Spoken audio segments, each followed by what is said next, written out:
Welcome to all dear students. आज हम पढ़ेंगे ऑसवेल्स थ्योरी ऑफ लर्निंग, जिसको हिंदी में कहा जाता है ऑसवेल का संज्ञानात्मक सिद्धांत। ये जो सिद्धांत है ऑसवेल का, ये सीखती बार जो स्टूडेंट्स होते हैं उनके संज्ञान पर अधिक बल देता है। जैसे कोई भी व्यक्ति जब सीखता है तो उसमें जो चेंजेस आते हैं वो कहाँ से आते हैं? उसके संज्ञान से, मतलब उसके नॉलेज से। अब वो जो नॉलेज उसके अंदर आता है वो कहाँ से आता है? जैसे मैं बोल रही हूँ और आप सुन रहे हैं, तो इससे आपकी क्या हो रही है? लर्निंग हो रही है। तो इसमें आत्मसात पर अधिक बल दिया जाता है। अगर आत्मसात की बात करें तो आत्मसात को इंग्लिश में कहा जाता है एसिमिलेशन। एसिमिलेट करने का मतलब होता है कि जो पुराना नॉलेज है उसको अपने न्यू नॉलेज के साथ कोरिलेट करना। जैसे क्लासरूम में जब भी बच्चों को पढ़ाया जाता है तो एक बात माइंड में ज़रूर ध्यान में रखनी पड़ती है कि वो हम किस क्लास के स्टूडेंट्स को पढ़ाने जा रहे हैं। तो जो भी एग्जाम्पल एक टीचर क्लासरूम में पढ़ाने से पहले या पढ़ाती बार देता है एग्जाम्पल्स बच्चों को, वो रिलेटेड टू उनका जो लेवल है उसके अकॉर्डिंग हो। जैसे मान लीजिए छोटे बच्चे हैं तो छोटे बच्चों के ही एग्जाम्पल हो कि चीज़ें वो जानते हों। जैसे पानी है, हाथ मिलाना है, माता पिता हैं या पेरेंट्स उसके हैं, उनके बारे में वो बच्चे जानते हैं। तो जैसे जैसे लेवल बड़ा होता है तो एग्जाम्पल्स भी उस हिसाब से बच्चों को दिए जाते हैं। अगर मान लीजिए टीचिंग या लर्निंग की क्लासरूम में अगर हम किसी और टॉपिक पे बात करें, लर्निंग के टाइम हम ज़्यादा फोकस करते हैं स्टूडेंट्स और एक टीचर और हमारा जो सिलेबस है या करिकुलम पर।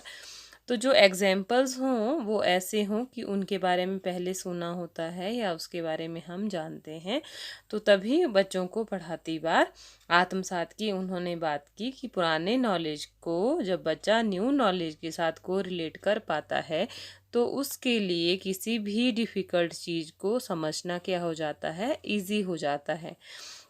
तो स्टूडेंट्स, आपने देखा होगा कि जब भी सिलेबस फॉर्म किया जाता है तो अगर बच्चों ने एडिशन और सब्ट्रैक्शन उन्होंने सेकंड क्लास में भी पढ़ा है, थर्ड में भी पढ़ा है, फोर्थ में भी पढ़ा है, तो उसके जो क्वेश्चंस होते हैं उनकी डिफ़िकल्टी लेवल में चेंज किया जाता है, ना कि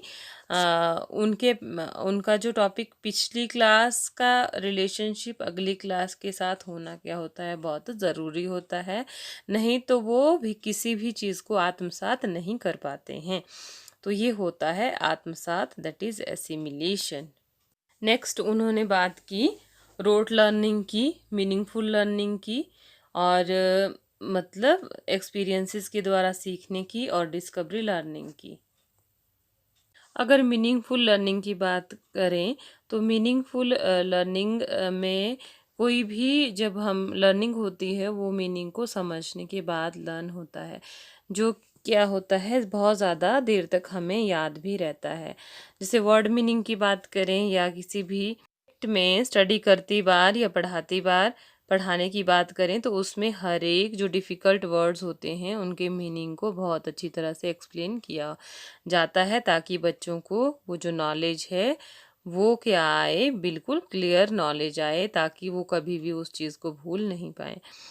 और इसके साथ ही साथ उन्होंने रोड लर्निंग की भी बात की कि भी डिफ़िकल्ट टॉपिक्स होते हैं उनको कई बार हमें रटकर याद रखना पड़ता है।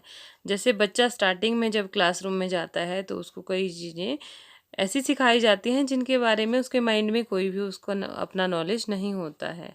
जब हम रोड लर्निंग करते हैं तो वो चीज़ें बहुत ही जल्दी हमारे माइंड से स्किप हो जाती हैं और हमें वो लॉन्ग टाइम तक लर्न नहीं रह पाती या हमें वो याद नहीं हो पाती। तो तब उन्होंने मीनिंगफुल लर्निंग पे ज़्यादा फोकस किया कि मीनिंगफुल लर्निंग बहुत इम्पॉर्टेंट है, लेकिन कभी कभी हमें रोट लर्निंग का भी यूज़ करना पड़ता है। जब हम रोट लर्निंग करते हैं उसके बाद वो चीज़ें जब अप्लाई करते हैं तो वो हमें क्लियर हो जाती हैं। नेक्स्ट उन्होंने बात की अन्वेषण द्वारा सीखना। अगर अन्वेषण की बात करें तो वो डिस्कवरी से रिलेटेड होता है कि चीज़ों को डिस्कवर करना। अब डिस्कवर करने से जब बच्चा रोट लर्निंग करने के बाद मीनिंगफुल लर्निंग करता है और अपने एक्सपीरियंस से भी कुछ ना कुछ सीखता है, तो वो अपना कॉन्सेप्ट उसमें बिल्कुल अलग बनाता है और उसमें खुद से डिस्कवर करता है। अगर जिगजैग मैनर में हम बात करें कि वहाँ पे क्रॉस करना है या हमें अपने गोल तक पहुँचना है, तो बच्चा अपनी लर्निंग वहाँ पे खुद ब खुद क्या करता है, बना लेता है।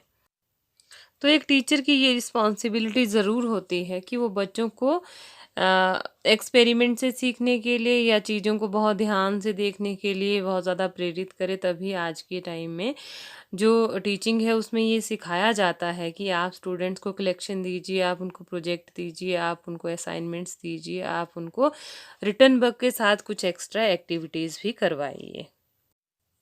इसके बाद अगर हम बात करें अभिग्रहण द्वारा सीखने की, तो इसमें क्या होता है, बच्चों को बोल के या लिख के जो भी बात सिखाई जाती है उसको वो स्वयं अपनी लाइफ में या मतलब अपने जीवन में आत्मसात कर लेता है, अपना नॉलेज वहाँ पे खुद बनाता है और खुद कई चीज़ों को सीखता है। जैसे जब क्लासरूम में चीज़ें पढ़ाई जाती है तो उसके बाद जब एक स्टूडेंट उसको रियल लाइफ में इम्प्लीमेंट करता है, जैसे मान लीजिए वो दुकान से सामान लाता है तो वहाँ पे वो पैसे देता है, तो वो क्या है, उसने सीखा है कि इसको जो प्राइस है उस सभी डिफरेंट प्राइजेस को मैंने कैसे ऐड करना है, तो ये क्या हुआ, आत्मसात करना। तो इस तरह से बच्चा वहाँ पर खुद ब खुद सीख जाता है। तो ये ऑज़वेल थे जिन्होंने अपने जो थ्योरी थी उनको 4 पार्ट्स में डिवाइड किया था, जिसमें उन्होंने रोट लर्निंग को भी इम्पोर्टेंस दी, उन्होंने मीनिंगफुल लर्निंग को भी इम्पोर्टेंस दी, उन्होंने एक्सपीरियंसेस को, अपने अनुभवों को, अभिग्रहण को भी इम्पोर्टेंस दी और जो डिस्कवरी लर्निंग थी मतलब अन्वेषण द्वारा सीखना, उसको भी उन्होंने बहुत ज़्यादा इम्पोर्टेंस दी। अब इसको हम एक डायग्राम की सहायता से समझने की कोशिश करेंगे। तो इन्होंने कहा जब लर्निंग रोट होती है तो मेमोराइज वो चीज़ों को कर पाता है, लेकिन वहाँ पे कॉग्निटिव स्ट्रक्चर जो होता है, जो ज्ञानात्मक संरचना होती है, वो बनना क्या होता है, बहुत मुश्किल होता है और उसमें वो कॉन्सेप्ट मैपिंग नहीं कर पाता है। लेकिन दूसरी तरफ अगर हम देखें, अगर लर्निंग जो है मीनिंगफुल होती है तो वहाँ पे कॉन्शियस एफर्ट्स आते हैं कि उसको हर चीज़ की क्लैरिटी हो जाती है, वो उसके साथ अपने न्यू नॉलेज को जोड़ता है और वो कॉन्सेप्ट मैप वहाँ पे बना लेता है अपने माइंड में और हर चीज़ को वहाँ पे क्लियरली वो एक स्टूडेंट सीखता है। तो टीचर को पढ़ाती बार इन बातों का बहुत ज़्यादा ध्यान रखना चाहिए, जो कि रखा भी जाता है।